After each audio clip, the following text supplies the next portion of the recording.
साथियों नमस्कार। साथियों, केजरीवाल को बरी कर दिया गया था 27 फरवरी को, लेकिन अभी तक हमने इस पर चर्चा नहीं करी क्योंकि कई सारी चीज़ें आपस में जुड़ी हुई थी जो अब खुल करके सामने आई हैं।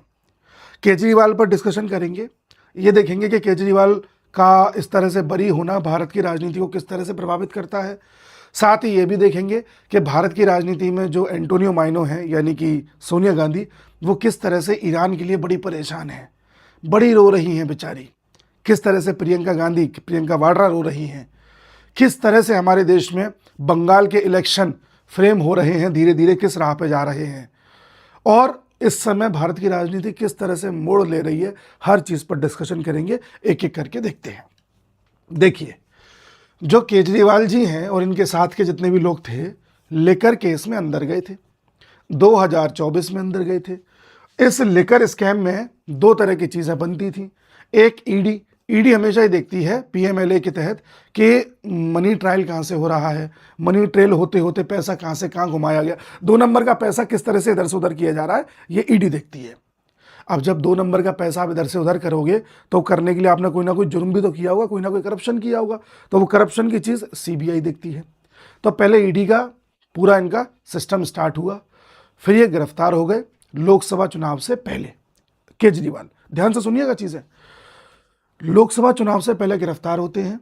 ईडी ने बड़ा मजबूत केस बनाया था, जमानत नहीं मिल पा रही थी केजरीवाल को। फिर जैसे तैसे केजरीवाल को एक अंतरिम जमानत दी गई चुनावों के दौरान। मई के महीने में जमानत पर रहे और कोर्ट ने कहा कि भाई लोकसभा के चुनाव में आप ही अपनी पार्टी के एकमात्र स्टार कैंपेनर हो, इसलिए हम आपको अंतरिम जमानत दे रहे हैं, 2 जून को सरेंडर कर देना।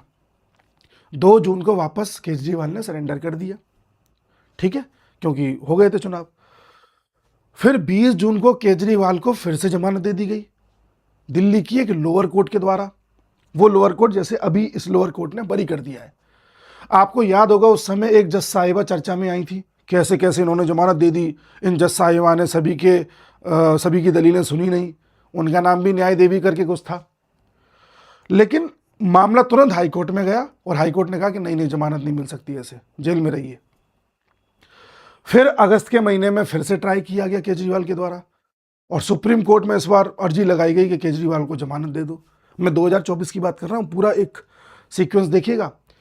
अगस्त में केजरीवाल की अर्जी को फिर से खारिज कर दिया गया कि भाई बहुत मजबूत केस है और इस तरह से अभी आप बाहर नहीं जा सकते।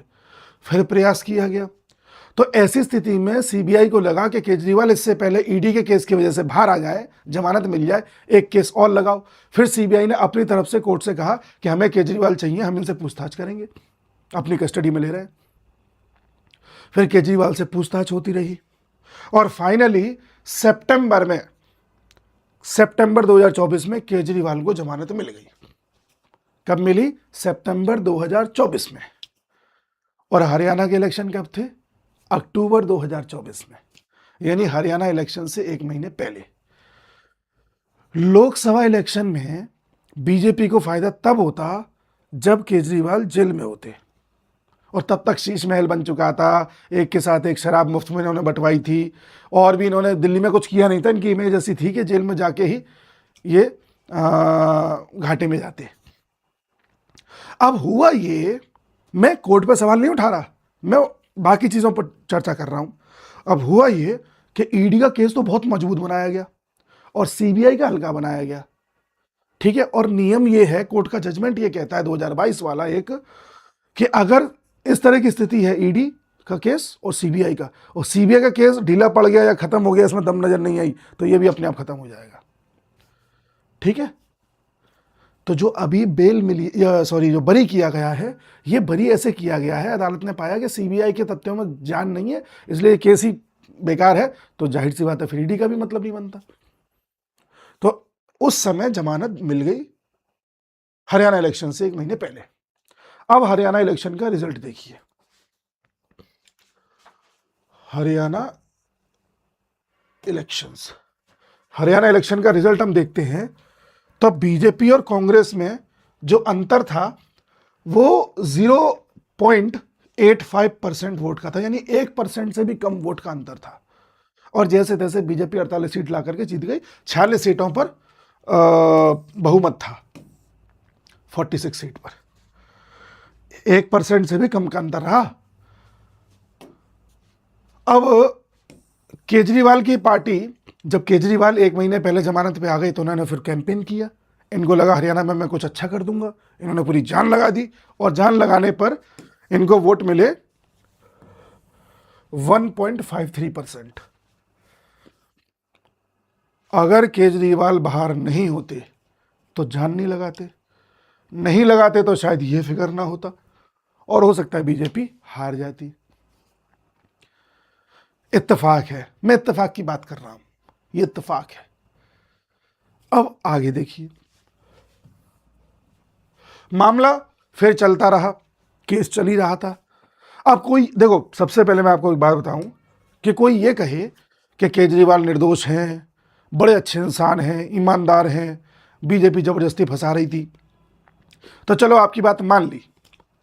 तो फिर आप ये बता दो कि केजरीवाल ने कौन सा गणित लगाया था कि दिल्ली में एक शराब के साथ एक शराब फ्री मिल रही थी, चाहे कोई सी शराब ले लो। ये ऐसे कैसे पॉसिबल हो सकता है? ये तो दिल्ली वाले अच्छे से जानते हैं। मैं दिल्ली के कई निवासियों को जानता हूं, खुद दिल्ली में जाके क्लासेस लेता था तो मैंने देखा था कि इस तरह से लोग लेकर के आ रहे थे। और चलो छोड़ो, शीश महल कैसे बन गया इतना भव्य महल जैसा, वो तो केजरीवाल ने अपनी कमाई तो लगाई नहीं है उसमें। चलो वो छोड़ो, दिल्ली में जो एजुकेशन का स्तर है पहले से नीचे कैसे आ गया था, ये प्राइवेट स्कूल अपनी मनमानी कैसे कर रहे थे। चलो वो छोड़ो, आपने मोहल्ला क्लिनिक्स बनाई इतनी, उसमें इतना घपला पाया गया कि कई उसमें केसेस फर्जी पाए गए, ये कैसे पॉसिबल हुआ। और चलो वो भी छोड़ दो, आपने देखा होगा दिल्ली में कूड़े के ढेर लगे हुए कई जगह पर, वो 11-12 साल जब तक केजरीवाल दिल्ली में रहे उन्हें साफ नहीं कर पाए, वो अब रेखा गुप्ता की सरकार धीरे धीरे उन्हें खत्म कर रही है, तो केजरीवाल के ये भी नहीं कर पाए। खैर, इससे पहले कि हम आगे बढ़े, मैं आपको बताना चाहूँगा कि अगर आप पर्सनल लोन लेना चाहते हैं या किसी को दिलवाना चाहते हैं तो राम फिनकॉर्प पर्सनल लोन के ज़रिए आप 8 लाख रुपए तक का लोन ले सकते हैं। सारी चीज़ें इसमें ऑनलाइन होंगी, कुछ ही मिनट्स में आपका वेरिफिकेशन होकर आपको लोन डिसबर्स भी हो जाएगा। इसमें मिनिमम डॉक्यूमेंट्स चाहिए, आधार कार्ड पैन कार्ड से ही काम चल जाएगा, कोई कोलेट्रल जमा नहीं होगा। और जब इसे आप रीपेमेंट करेंगे तो रीपेमेंट आप 90 दिन तक कर सकते हैं, 3 महीने तक आराम से कर सकते हैं, या 17 EMIs के तौर पर इसे रीपे कर सकते हैं। इस कंपनी के द्वारा, इस व्यवस्था के द्वारा आपको 24/7 कस्टमर सपोर्ट मिलता है, किसी तरह का कोई कोलेट्रल जमा नहीं होता और किसी तरह के कोई हिडन चार्जेस नहीं है। तो अगर आप इस तरह का कोई पर्सनल लोन लेना चाहते हैं तो राम फिनकॉर्प पर्सनल लोन पर जाकर के आप अप्लाई कर सकते हैं। मैंने लिंक दिया हुआ है अपने डिस्क्रिप्शन में और कमेंट बॉक्स में पिन किया हुआ है। अब बढ़ते हैं केजरीवाल जी के ऊपर। केजरीवाल जी इसलिए बहुत ज़्यादा दूध के धुले हैं, ईमानदारी का पुतला हैं, तो इस बात पे आप मत आइएगा। मैं तो आपको बता रहा हूँ कि चुनावों में किस तरह से इनका प्रयोग होता रहा है। अब इन पे केस चलता रहा, ठीक है, 2025 निकल गया, भाजपा जीतती रही बाकी जगहों पर। भाजपा को ये पता था दिल्ली में तो ये गए, अब पंजाब में भी ये जाने वाले हैं। पंजाब के लोगों से पूछ लेना, आम आदमी पार्टी से इतने परेशान हैं कि इस बार आम आदमी पार्टी को बुरी तरह से हरा करके कांग्रेस को अच्छे से जिताने वाले हैं, जैसे आम आदमी पार्टी को जिताया था पिछली बार। तो पंजाब के इलेक्शन अगले साल है, 1 साल भी नहीं बचा उसमें। तो ऐसी स्थिति में पंजाब के इलेक्शन में अगर आम आदमी पार्टी थोड़ी दमदारी दिखा देती है तो कांग्रेस उतनी बड़ी जीत नहीं जीत पाएगी जैसी संभावना लग रही है। अब सवाल उठता है कि ये बीजेपी कांग्रेस को क्यों इतना मजबूत नहीं होने देना चाहती पंजाब में? कारण है, अब इसका गणित समझिए। अगर बीजेपी या एनडीए किसी भी तरह का कोई कॉन्स्टिट्यूशनल अमेंडमेंट करना चाहती है पार्लियामेंट में, तो राज्यसभा से 2/3 से पास कराने के लिए उसे 162 वोट चाहिए। बीजेपी या एनडीए के पास जो भी राज्यसभा में वोटों की व्यवस्था है वो 133 है, ठीक है, लगभग 29 वोट्स कम पड़ रहे हैं। अभी भी वो 30-32 वोट्स मैनेज कर लेती है कहीं ना कहीं से, जो कि नॉन इंडिया अलायंस के हैं, नॉन इंडिया अलायंस के, कांग्रेस नहीं आ रही उसमें, तो अभी तक तो मैनेज हो रहा है। अच्छा, इन 30 में से 10 वोट्स आम आदमी पार्टी के हैं, ठीक है जी। अब अगर पंजाब में आम आदमी पार्टी भी नॉर्मल रहे, कांग्रेस भी नॉर्मल रहे, तो बात बन जाएगी। कांग्रेस बहुत मजबूती से जीत करके आ गई, तो पंजाब और हरियाणा दोनों को मिलाकर के राज्यसभा की 13 सीट्स आती हैं। इन 13 में से अगर कांग्रेस 10 भी जीत गई या 9 भी जीत गई, पंजाब में मजबूत होकर अगर कांग्रेस राज्यसभा की टोटल 9 सीट्स ले आई इस क्षेत्र से, तो बीजेपी जो अभी तक 30 सीट्स व्यवस्था कर पा रही थी ना राज्यसभा में, वो नहीं कर पाएगी। फिर उसमें फिर डेंट पड़ जाएगा और फिर बीजेपी को कांग्रेस के एमपी से जुगाड़ लगानी पड़ेगी, कुछ ना कुछ व्यवस्था करनी पड़ेगी, जो ये करना नहीं चाहते। तो राज्यसभा में 30 सीटें जो बीजेपी के एनडीए के पास अभी नहीं हैं, वो कहीं ना कहीं से जुगाड़ अभी कर पा रही है, फिर वो करना बंद हो जाएगा। इसलिए आम आदमी पार्टी का थोड़ा मैदान में बने रहना जरूरी है, जिससे कमजोर जो कांग्रेस जो है थोड़ी कमजोर रहे। अब आप समझ पाए? इसलिए पंजाब के इलेक्शन से काफी पहले केजरीवाल को थोड़ा सा मैदान में दिखाओ, और केजरीवाल मैदान में तभी दिखेगा जब केजरीवाल इस तरह से बरी हो जाएगा। हालांकि सीबीआई ने भी हाई कोर्ट में वापस अपील करी है, तो केजरीवाल को तो फिर से केस चालू करवाने में या जेल भिजवाने में व्यवस्था फिर हो सकती है, कोई बड़ी चीज नहीं है। जब चाहो तब अंदर करवा दो। आप बात समझ रहे हैं? तो पंजाब हरियाणा की राज्यसभा सीटों में एक आम आदमी पार्टी का भी शेयर ठीक ठाक रहे, इसलिए आम आदमी पार्टी को भी मैदान में रखा जा रहा है भाजपा के द्वारा। अब केस कोर्ट कॉम्प्रोमाइज्ड है, कोर्ट नहीं है, मैं फिर बोल रहा हूं, केस हल्का है। केस बहुत हल्का बनाया गया था सीबीआई का, इतना हल्का कि जब उसको गिराना हो तो गिर जाए, जब अंदर करना हो तो ईडी के केस के जरिए कर दो, बाहर करवाना हो तो सीबीआई के जरिए करवा लो। इस तरह की चीजें दिखी हैं। अभी कौन कर रहा है, कैसे कर रहा है, क्या है, मुझे नहीं पता। न्यायालय अपना काम कर रही है, उसमें कोई दिक्कत नहीं है। अच्छा, अब दूसरा फैक्टर देखिए, अभी ऐसा कुछ ऐलान नहीं हुआ है, लेकिन 1.5 महीने बाद बंगाल के चुनाव है। केजरीवाल अगर बंगाल में चले गए चुनाव लड़ने के लिए, पार्टी चले गई इनकी, और कुछ सीटों पर भी लड़ ली, तो वही ममता का खेल बिगाड़ देंगे। तो वो भी एक फैक्टर है। तो अगर ये बंगाल में जाकर के ममता का खेल बिगाड़ते हैं और बंगाल में कुछ ना करें, 0.5% भी वोट ले आई, तो बीजेपी को फायदा है। तो अभी बंगाल का इलेक्शन है, आसाम का इलेक्शन है, ठीक है, केरल का है, तमिलनाडु का है, पंजाब का है अगले साल, फिर यूपी का भी है। यूपी में भी जरूरत है केजरीवाल की, यूपी में भी इनकी पार्टी लड़ती है कई सीटों पे, तो अभी ये काम आएंगे, आप समझिए। दिस इज कॉल्ड राजनीति, पॉलिटिक्स। पॉलिटिक्स नहीं, पॉलिटिक्स ऐसे होती है। ये पूरा खेल था। इस गणित को मैं समझता रहा 2-3 दिन तक, क्योंकि मुझे पता था कि केजरीवाल बाहर आया है और कोई ज़्यादा प्रतिक्रिया नहीं आ रही बीजेपी की तरफ से, और बड़ा सब साइलेंस एकदम बनाए हुए हैं। केजरीवाल उछल रहे हैं, क्योंकि भाजपा, अमित शाह को पता है कि केजरीवाल की ताकत क्या है। केजरीवाल की ताकत है मीडिया कवरेज, और ये इकोसिस्टम केजरीवाल को बड़ा पुश करता है। तो अमित शाह ने इतना एक तरीके से कंट्रोल कर लिया चीज़ों को कि जब केजरीवाल को कवरेज देनी होगी तब दिलवाओ, जब खींचनी होगी तब खींच लो। पॉलिटिक्स, समझे आप? अब आगे आइए कि पहले मैं इसको हटा दूं, और तो ये हटा देता हूं, हरियाणा इलेक्शन हटा देता हूं। अब वेस्ट बंगाल पे आइए साहब। 28 फरवरी को एसआईआर के ड्राफ्ट का जो फाइनल लिस्ट है वो आनी थी, लेकिन हुआ ये कि एसआईआर का काम पूरा हो नहीं पाया। आपको पता है, कुछ समय पहले सुप्रीम कोर्ट ने कहा था कि हम कुछ जजेस को नियुक्त कर रहे हैं, जो कुछ बंगाल के पूर्व जजेस होंगे या करंट जजेस भी हो सकते हैं। बंगाल के उतने हो नहीं पाएंगे तो बगल में उड़ीसा से ले लो, छत्तीसगढ़ से ले लो, झारखंड से ले लो, और करीब 150 जज लगा दिए गए काम पे कि आपकी निगरानी में एसआईआर में जितने भी नाम अभी डाउटफुल हैं उनको एक बार क्रॉस वेरीफाई करिए। लेकिन वो 28 फरवरी तक हो नहीं पाया। तो कोर्ट ने कहा कि कोर्ट ने पूछा इलेक्शन कमीशन से कितना % हो गया। इलेक्शन कमीशन ने कहा 95% काम हो चुका है। तो कोर्ट ने कहा कि जितना हो गया उतना जारी कर दो। तो इलेक्शन कमीशन ने जारी कर दिया कि हमारी भाई फाइनल लिस्ट है, अभी बाकी जितना बचा हुआ उसका क्रॉस वेरिफिकेशन करते रहो। वैसे 58 लाख पहले के थे, करीब 6 और 2 8 लाख अभी हो रहा है, लगभग 66 लाख नाम ऐसे हैं जो कट चुके हैं। 60 लाख पर और विचार हो रहा है, 66 कट गए, 60 पे और विचार हो रहा है। तो 1 करोड़ के आसपास नाम है, 1 करोड़ 20 लाख हैं, लेकिन कटते कटते मान लो टोटल लास्ट में निकल के आएंगे 90 लाख, 80 लाख, तो 1 करोड़ के आसपास ही हो गए।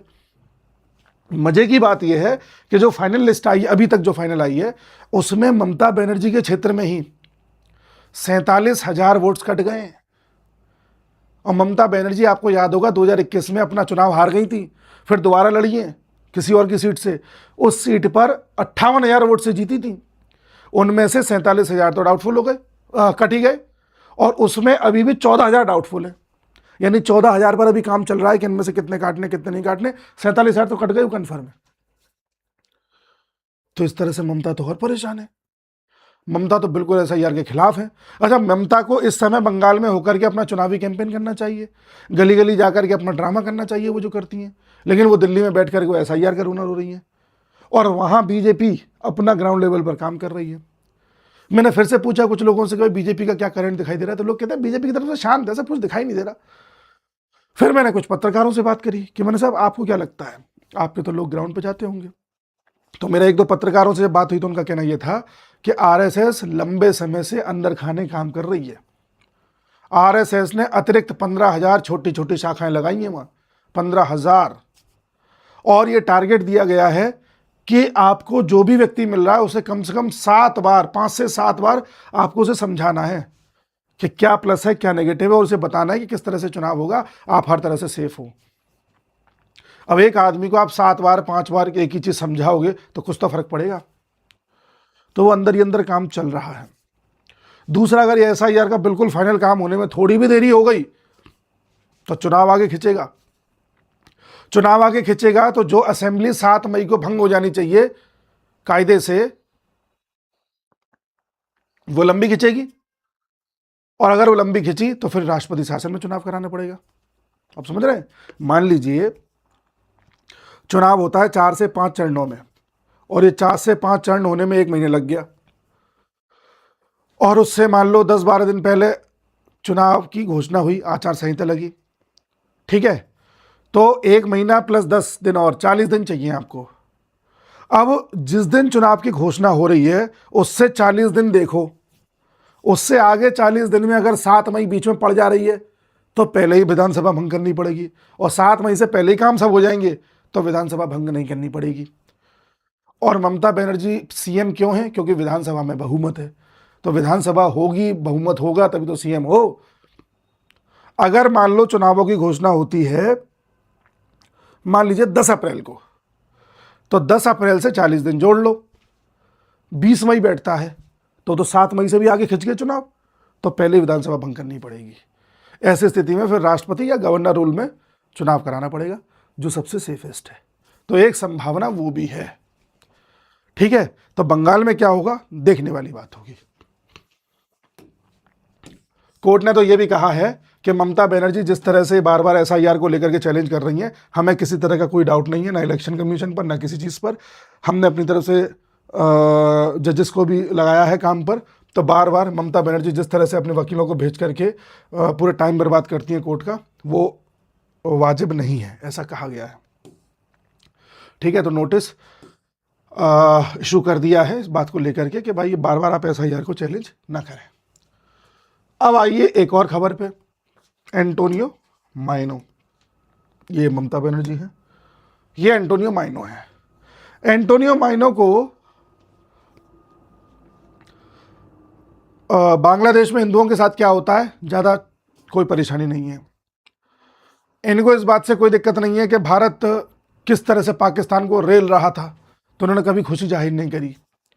इन्होंने कभी खुशी जाहिर नहीं करी कि किस तरह से भारत अपने डिफेंस में इतना मजबूत है कि आज जहां अमेरिका के बेसिस पर ईरान की मिसाइल्स गिर रही हैं, जहां अमेरिका के जहाज गिर रहे हैं, जहां अमेरिका अपनी एम्बेसी का ख्याल नहीं कर पा रहा है, वहीं भारत की एक ऐसी सेना थी जिसने एक मिसाइल पाकिस्तान की अपनी धरती पर नहीं गिरने दी। चाइना जो अपने डिफेंस को लेकर कितना ज़्यादा छाती को चौड़ा करता है कि हमारा HQ-9 एयर डिफेंस सिस्टम है, विश्व में सबसे अच्छा है, पाकिस्तान में जाकर के नूर खान एयरबेस पर अफगानिस्तान हमला कर रहा है तो रोक नहीं पा रहा चाइना का इक्विपमेंट। ईरान में काम नहीं कर रहा चाइना का इक्विपमेंट। काहे बात का अच्छा है भैया, लेकिन हमारी फौज एक भी मिसाइल अपनी यहाँ नहीं गिरने दी। इस बात की प्रशंसा करते कभी आपने नहीं देखा होगा एंटोनियो माइनो को। एंटोनियो माइनो को दिक्कत हो जाती है कि भारत ग्रेटर निकोबार प्रोजेक्ट पर काम क्यों कर रहा है, इतना पैसा क्यों लगा रहा है। अगर अंडमान निकोबार का ज़्यादा विकास कर दिया तो वहाँ पर तो हमारी आर्मी के, एयरफोर्स के, नेवी के और बड़े बड़े बेसेस बन जाएंगे। वो तो चाइना का रूट रोक सकते हैं उस जगह से। ये सब क्यों हो रहा है, गलत हो रहा है, पर्यावरण मुश्किल में आ रहा है, ऐसा ये बोलती हैं। उसी क्रम में गाजा फिलिस्तीन में कुछ होता है, इन्हें बड़ी दिक्कत हो जाती है। अरे भारत ऐसा कैसा रुख अपनाए हुए है, भारत इजराइल के साथ क्यों खड़ा हुआ दिखाई दे रहा है। ऐसे ही ईरान को लेकर के इन्हें परेशानी हो गई कि ईरान में खमेनी की मृत्यु हो गई। लेख आया इनका बकायदा, देखिए पहले लेख। हाँ ये रहा, ईरान में खामनी की मृत्यु हो गई, मोदी जी ने कोई प्रतिक्रिया नहीं दी। भारत सरकार मौन क्यों है, भारत सरकार इस तरह से मौन होकर के इजराइल का साथ देती हुई क्यों दिखाई दे रही है, भारत सरकार ने किसी देश के सुप्रीम लीडर के बारे में इस तरह से कोई बयान क्यों नहीं दिया। बड़ी परेशान है ये। अब इनकी परेशानी का आलम देखिए। भाई एक बात बताइए, खामनेई ना तो ईरान का राष्ट्रपति था, ना प्राइम मिनिस्टर था, किसी ऐसे पद पे नहीं था जिससे कि भारत सरकार को कोई संज्ञान लेना पड़े। वो भाई वहाँ का एक धर्मगुरु था, हम क्यों संज्ञान लें, जबरदस्ती है क्या, पहला पॉइंट। दूसरा, जब ईरान के राष्ट्रपति की मृत्यु हुई थी प्लेन क्रैश में तो हमने संज्ञान लिया था, भारत ने बकायदा, मोदी जी ने ट्वीट किया था, अपना डेलीगेशन भेजा था, अपनी सिंपैथी वहाँ पर दर्ज कराई थी, खूब हमने संज्ञान लिया था उस चीज़ का। अगला, खामनेई कोई भारत प्रेमी बहुत व्यक्ति रहा हो ऐसा तो नहीं है। ऑपरेशन सिंदूर में किस तरह से मौन होते हुए पाकिस्तान की तरफ दिखाई दिया था ईरान, सबने देखा था। उससे पहले देखिए खामनेई के ट्वीट्स 2020 का कि भारत में मुसलमानों का जिस तरह से मैसेकर हो रहा है वो ठीक नहीं है, गवर्नमेंट ऑफ इंडिया को ध्यान देना चाहिए कि एक्सट्रीमिस्ट हिंदूज इस तरह का कृत्य ना करें। एक्सट्रीमिस्ट हिंदूज, ठीक है, मैसेकर, मुसलमानों का जो मैसेकर हो रहा है ये सही नहीं है ना। India's isolation from the world of Islam, इस तरह से इंडिया इस्लाम के वर्ल्ड से आइसोलेट हो जाएगा, पता नहीं क्या क्या इन्होंने बात करी थी। हिंदुओं को तुम कट्टरवादी बता रहे थे, यहाँ मैसेकर दिख रहा था, और ईरान में भी कई लोग जो प्रदर्शन कर रहे थे वो रातों रात गायब हो गए। ट्रंप का कहना है कि 32,000 लोग मार दिए गए, हमें नहीं पता, हम तो कह रहे हैं कि 2,000 मार दिए गए। तो किसके इशारों में मरे होंगे, क्या वो मुसलमान नहीं थे। इस बात को छुपा लिया जाता है। किस तरह से जिन महिलाओं ने ईरान में अपने अधिकारों के लिए आवाज़ उठाई वो गायब हो गई, फिर किसने किया, इस पर आवाज़ नहीं उठाएंगे कोई नहीं उठाएगा। अगला ट्वीट देखिए 2019 का, ये तब का है जब धारा 370 हटा दी गई थी। कहा हम बड़े कंसर्न हैं मुस्लिम्स की सिचुएशन को लेकर के कश्मीर में, हमारे इंडिया से अच्छे संबंध हैं, बट हम इंडिया की सरकार से ये एक्सपेक्ट करते हैं कि ऐसी पॉलिसी अपनाए जिससे कि कश्मीर के लोगों का ऑपरेशन ना हो और मुस्लिम का बुलिंग ना हो इस क्षेत्र में। हम कश्मीर में कुछ कर रहे हैं, तुम्हें क्या पड़ रही है, तुम क्या ठेकेदार हो उनके। लेकिन इनको बोलना था और हम इनके लिए संवेदनाएं दिखाएं। क्यों दिखाएं जी। आज भारत में कई लोग सड़कों पर उतर करके इनके लिए आंसू बहा रहे हैं, किस अधिकार से। इतने आंसू आपने कभी नहीं बहाए जब पहलगाम हुआ, इतने आंसू आपने कभी नहीं बहाए जब बांग्लादेश में हिंदुओं के साथ नरसंहार हो रहा था, इतने आंसू आपने कभी नहीं बहाए जब बलूचिस्तानियों के साथ गड़बड़ हो रही है। लेकिन इनके लिए बहाए जा रहे हैं। किस तरह से छोटे छोटे बच्चों के वीडियोस दिखाए जा रहे हैं, बच्चा कह रहा है कि मैं ऐसा कर दूंगा वैसा कर दूंगा, पता नहीं किस किस तरह की बातें। मैं शब्द नहीं बोल सकता वरना वीडियो की रीच रुक जाएगी। इस पर कोई चर्चा नहीं करता। सिर्फ एक धर्म के लोगों को खुश करने के लिए सोनिया गांधी इस तरह का लेख लिख रही है ताकि उनका वोट मिल जाए। और इसमें केवल वही परेशान है ऐसा नहीं है, इनकी बेटी प्रियंका वाड्रा भी उतनी ही परेशान है। देखिए ईरान के लीडर का मरना इस तरह से बड़ा चिंताजनक है। ओहो हो, जब वो आपके कश्मीर पर टिप्पणी कर रहे थे तब आपने कुछ नहीं बोला था। अब आप, जब मैं कांग्रेस को इस तरह से कटघरे में खड़ा करता हूं तो आप कहते हैं कि साहब कांग्रेस के बारे में ऐसे मत बोलिए। क्या करें फिर बताइए। तो हमारे देश में नेताओं का किस तरह से एक्सपोजर हो रहा है आप खुद देख लीजिए। बट मज़ा किस चीज़ में है? मज़ा है घुंघरू सेट के नाचने में। आगे आगे देखिए होता है क्या। बाकी लिंक दिया हुआ मैंने डिस्क्रिप्शन में, पर्सनल लोन के लिए अप्लाई करना हो तो कर सकते हैं। मिलते हैं अगले वीडियो में, तब तक के लिए नमस्कार।